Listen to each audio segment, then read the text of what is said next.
اور آپ کو پتہ ہے کہ جون سے یہ نیگوسیشن شروع ہوا ہے، تو 6 مہینے میں کچھ نہ کچھ تو بات کری ہوگی انہوں نے. اور جو شروع میں بات کر رہے تھے کہ 600 ارب روپے کے سیلز ٹیکس لگاؤ، تو میرے خیال سے یہ کم کروا دیا.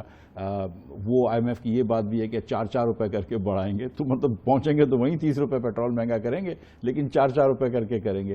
تو کچھ مطلب یہ کہ آئی تھنک کہ ڈپینڈ کرتا ہے کہ کتنی آپ کی انٹرنیشنلی بھی پوزیشن اچھی ہے، جیو پولیٹیکل پوزیشن بھی کتنی اچھی ہے، اور کتنی معاشی پالیسی بھی اچھی ہے کہ آپ کتنا عرصہ تک ڈیلے کر سکتے ہیں. اچھا یہ بتائیں کہ یہ تو اہداف ہوا، یہ ہمارے طے ہو گئی بات، اس کے بعد بورڈ ہو جائے گا، اگریمنٹ ہو جائے گا، لیکن جو طے ہوتا ہے وہ ہم ہمیشہ کرتے نہیں ہیں. جیسے کہ جب مسلم لیگ نون کی حکومت تھی، ڈار صاحب فائنانس منسٹر تھے، تو ہم ویورز آفٹر ویورز لیتے رہتے تھے. کوئی 11 15 16 ویورز ہم نے جو ہے اس دوران لیے. تو یہ طے ہو جائے لیکن اس کے باوجود ویورز ملتے رہتے ہیں. ہمارا پاکستان کا ریکارڈ تو بہت ہی برا ہے.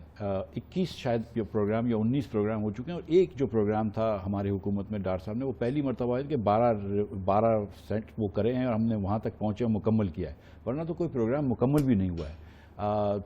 اور یہ دیکھتے ہیں کہ یہ مکمل ہوتا ہے کہ نہیں ہوتا. ابھی اس کا 1.5 سال باقی ہے، تو 6ٹھی ٹرانچ ہے، 12 ٹرانچ تک لے کے جانا ہے. اس کی وجہ یہ ہوتی ہے کہ تھوڑی سی بھی اگر ہم گروتھ چاہتے ہیں تو ہمارا امپورٹ بہت بڑھ جاتا ہے. ابھی بھی آپ دیکھیں کہ تھوڑی سی امپورٹ ہوئی ہے، 4% تخمینہ ہے آئی ایم ایف کا کہ امپورٹ کی گروتھ ہوگی. امپورٹ $75 بلین پہ پہنچ گیا، تو وہ ایک دم آؤٹ آف کلٹر ہو جاتا ہے آپ کا بیلنس آف پیمنٹ، اور پھر ہم پھنس جاتے ہیں آئی ایم ایف کے ہاتھ. تو ہم بالکل، آئی ایم ایف بھی بڑا وہ کرتی ہے، ہم بالکل گروتھ افورڈ نہیں کر سکتے. تو اب ہم کریں کیا اس مشکل صورتحال میں؟ جیسے ہی ہم گروتھ کی طرف گئے، ہمارا جو ہے وہ کرنٹ اکاؤنٹ ڈیفیسٹ کہاں چلا گیا، امپورٹ ایکسپورٹس کے ہمارے فرق اتنے ہیں کہ ہم اس کو افورڈ نہیں کر سکتے. ہماری کرنسی پہ پریشر آیا، ایکسچینج ریٹ ہمارا آؤٹ ہو گیا، اور پھر ظاہر ہے کہ ایک انفلیشن کی فضا ہے، اور پھر وہ ایک سائیکل جو ہے اس وشس سائیکل کے اندر ہم پھنس گئے ہیں. کتنا ہم اس سے ریٹریو کر سکتے ہیں، اس کے لیے کیا کرنا چاہیے؟ سر دیکھیں، ہم اگر وہی غلطیاں پھر سے کریں گے تو وہی نتائج ہوتے ہیں. اور ایز پالیسی میکر، تو میں بھی ایک پالیسی میکر تھا، اور شاید تو میں اپنے آپ کو اس بری جمع نہیں کر رہا. گزارش یہ ہے کہ ہم دوسروں کا تجربہ دیکھیں کہ دوسرے ممالک نے، ایسٹ ایشیا کے ممالک نے 10% گروتھ کری ہے نا کرنٹ اکاؤنٹ ڈیفیسٹ کو کنٹرول کرتے ہوئے. ہم کیوں نہیں کر پاتے؟ ہمارے یہاں میرے یہ خیال سے ہوتا ہے کہ 1-2% جو اشرافیہ ہے، جس کی انکم 60-70% پاکستان کی آمدن ہوتی ہے، ان کو ہم مراد دیتے ہیں. ہمارے ذہن میں اور کوئی بات نہیں آتی کہ بھائی پہلے فیکٹری لگاؤ، کسی کو 200 کروڑ روپے کی آپ مراد دیں تاکہ وہ کسی کو 20,000 روپے کی نوکری دے. ہمارا سسٹم اس طرح چلتا ہے. تو جب آپ اس کو اتنی فیکٹری کی مراد دیتے ہیں اور وہ 200 کروڑ روپے کی فیکٹری لگاتا ہے اور اس کی آمدن بڑھ جاتی ہے، تو وہ پھر آئی فون خریدنا شروع کر دیتا ہے، مرسیڈیز گاڑیاں خریدنا شروع کر دیتا ہے، دیگر امپورٹ بڑھ جاتے ہیں. تو وہ جو اشرافیہ کو جب آپ امیر کرتے ہیں اور اس کے بعد آپ ٹرکل ڈاؤن کرتے ہیں، اس میں آپ پھنس جاتے ہیں. نیچے والوں کی باری نہیں آتی ہے. اگر ہم اس کی چینج کر دیں اور ہم نیچے والوں کو اگر پہلے ان کی انکم بڑھائیں، تو ان کے کنزمپشن باسکٹ میں امپورٹ کا بہت کم حصہ ہے. وہ اپنے بچے کا یونیفارم خرید لے گا، تھوڑا سا شاید دوائی زیادہ خرید لے گا، تھوڑا سا گوشت زیادہ استعمال کر لے گا.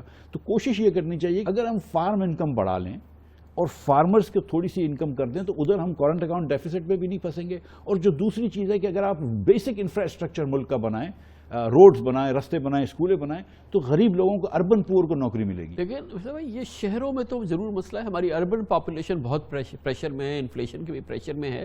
لیکن تاثر یہ ہے کہ فارم انکم جو ہے، کیونکہ سپورٹ پرائسز بڑی ہیں اور بہت پیسہ فارم میں گیا ہے، وہاں پہ یہ صورتحال نہیں ہے. وہاں تو اچھی خاصی خوشحالی ہے. سر وہ دیکھیں، گزارش یہ ہے کہ ایک تو آپ کی انکم نہیں، پرائسز بڑھی ہیں، انکم نہیں بڑھی ہے. پرائسز بڑھ گئی ہیں. اگر آپ نے مثال کے طور پہ پچھلے سال 5.9 ملین بیلز ہوئی تھی کاٹن کی، ٹھیک ہے، جس سال ہم چھوڑ کے گئے تھے اس سے 11.7 ملین بیل ہوئی تھی. آپ نے آدھے سے کم کیا. ہم نے 30-35 سال میں سب سے کم کاٹن کری. اس سال جو ہم کہہ رہے ہیں کہ بڑا بمپر کراپ آیا اور اللہ کا شکر ہے، لیکن 9 ملین بیل ہوں گی. پھر بھی ہمارے مسلم لیگ کے نون کے آخری سال سے 18% کم ہوگی. ہم کو یہ کرنا ہے کہ گروتھ، مطلب یہ کہ کوانٹم بھی بڑھانا ہے، پرائسز تو بڑھ جائیں، and get the right products. مطلب یہ کہ when your farmer is 30% less efficient. اگر ہمارا 1 ہیکٹر پہ گندم 30% کم آتا ہے چین سے یا ہندوستان سے، تو ہمارا فارمر کیسے کمپیٹ کر سکتا ہے؟ تو ہم کو وہ بیسک چیزیں ٹھیک کرنی ہوں گی، تب جا کے آپ 5-6% کی گروتھ کریں گے اور کرنٹ اکاؤنٹ ڈیفیسٹ میں نہیں پھنسیں گے. اچھا یہ بتائیے، پہلے تو صرف مختصر یہ بتائیے کہ ہماری جو معیشت کی بدحالی ہے یا جو ہماری بیماری ہے، جو ہمارا سب سے بڑے، جو ہمارا جس کرائسس سے ہم گزر رہے ہیں، آئی ایم ایف میں جانے اس بات کی گواہی ہے، اس میں انرجی سیکٹر کی جو ہماری بدحالی ہے، بحران ہے، اس کی کنٹریبیوشن آپ کے نزدیک کتنی ہے؟ وہ کتنا کنٹریبیوٹ کر رہا ہے ہماری معاشی بدحالی میں؟ میں سمجھتا ہوں سر کہ جو جب 2012-13 میں جب بجلی کی لوڈ شیڈنگ تھی اور پنجاب میں اور دیگر کراچی کو چھوڑ کے دیگر پاکستان کے علاقوں میں گھنٹے پہ گھنٹہ لوڈ شیڈنگ تھی تو اس وقت 3% آف جی ڈی پی کی ہم سمجھتے تھے کہ لاس اپ ٹو 3% جو $9 بلین ہوتا ہے. اب بھی پاکستان کے اندر بہت کمپیریٹیو نہیں ہے. ہمارا 20% بجلی جو ہے وہ ٹرانسمیشن ڈسٹریبیوشن لاسز میں چلے جاتی ہے. 19% ہم 88-90% بل لے سکتے ہیں, یعنی کہ جس کی بجلی اس مہینے لی ہے رواں ماہ میں اس کو بل دیا, ہم صرف 10% لوگوں سے تو ہم بل بھی نہیں لے سکتے. یہ بھی انیفیشنٹ ہے. اس کے بعد پھر میں اس میں نہیں جانا چاہتا ہوں کہ مثال کے طور پر ہم نے 1120 گیگا واٹ آورز پچھلے مہینے اکتوبر کے مہینے میں ہم نے فرنس آئل سے بنائے. ضرورت نہیں ہے. جو آپ جہاں اگر کہتے ہیں کہ مثال کے طور پر مسلم لیگ نون نے زیادہ پلانٹ لگا لیے یا مہنگے پلانٹ لگا لیے, تو ہم نے ایل این جی کے پلانٹ لگائے. ایل این جی سے چلاؤ. وہ ایل این جی کی پوری ٹوٹل کاسٹ آج بھی فرنس آئل کی کاسٹ سے کم ہے, تو آپ اس پہ نہیں چلا رہے. تو ہم نے یہاں پہ غلطیاں بھی کری ہوئی ہیں. تو مسائل ہیں. اور ایک پالیسی جو 94 میں بے نظیر بھٹو صاحبہ کی تھی, پھر 2002 میں مشرف صاحب کی تھی, اس کو پہلی مرتبہ ہم نے آلٹر کیا. ہم نے کہا کہ اب کمپیریٹیو ریٹ پہ بجلی لگے گی, نہ کہ فکسڈ ریٹ پہ.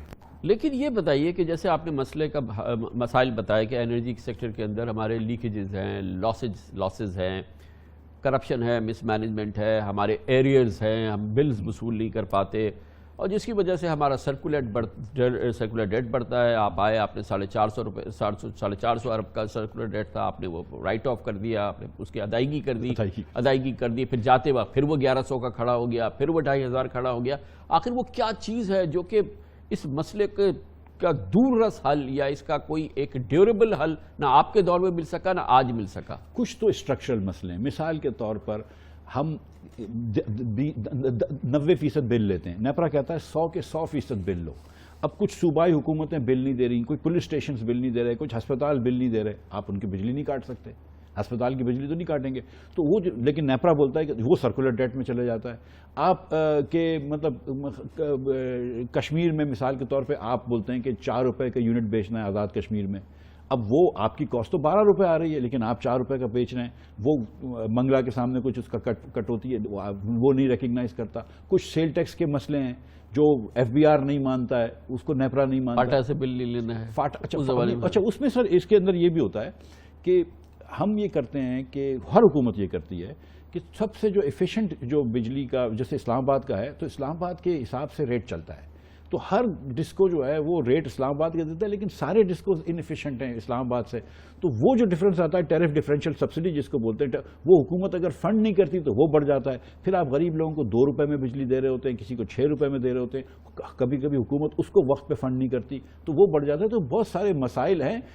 کچھ اس میں فائنانس کے مسئلے ہیں, کچھ منسٹری کے مسئلے ہیں. صبح یہ بتائیے مثال کے طور پہ یہ پورا ایک ہائپوتھیٹیکل کوشچن ہے کہ آج یہ حکومت ختم ہو جاتی ہے اور ایک معجزہ ہوتا ہے, پی ایم ایل این کی حکومت آ جاتی ہے, کل پی ایم ایل این کی حکومت آ جاتی ہے.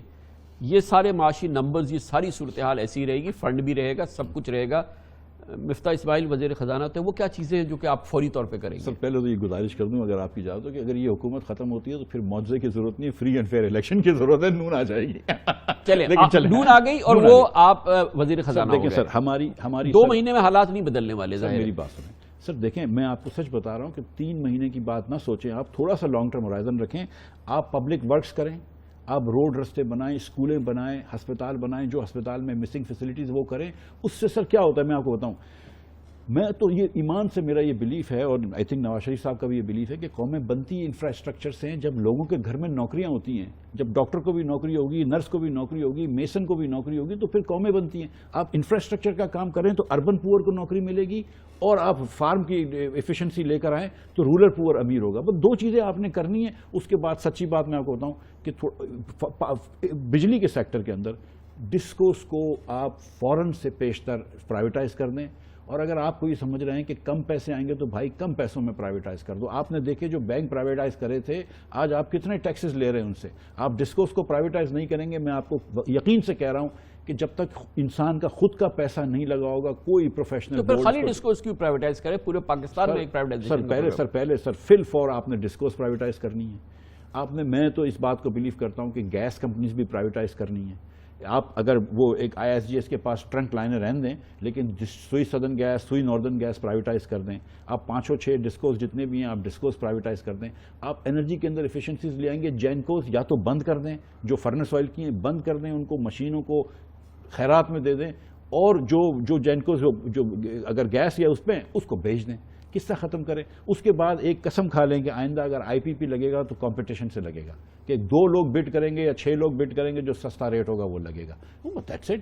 میں سمجھتا ہوں کہ نیب بند ہو جانی چاہیے, لیکن میں تو سچ مچ یہ سمجھتا ہوں کہ نیپرا اور اوگرا بھی بند ہو جانا چاہیے, پیمرا بھی بند ہو جانا چاہیے. یہ میڈیا والوں کو بولیں کہ آپس میں بیٹھ کے کوڈ آف کنڈکٹ بناؤ, ایک آفس ہو جائے نیپرا کی جگہ. یہ مشرف صاحب کے زمانے میں ویل میننگ ریفارمز تھے, but this is not suiting the genius of Pakistan. جب سے نیپرا آیا ہے آپ کا سرکولر ڈیٹ بڑھا ہے, جب سے اوگرا آیا ہے کوئی بہتری آئی ہے؟ نہیں آئی. تو پھر خرچہ ختم کریں, بند کریں ان چیزوں کو. بہت شکریہ ڈاکٹر مفتاح اسماعیل ہمارے ساتھ موجود تھے. آپ نے موقف سنا اور کیا مسئلے کا حل ہو سکتا ہے وہ آپ نے مفتاح اسماعیل صاحب کی رائے بھی سنی. اس کے ساتھ ہی ہمارے آج کے پروگرام کا اختتام ہوتا ہے. کل آپ سے پھر ملاقات ہوگی انشاءاللہ. ویسے تو یہ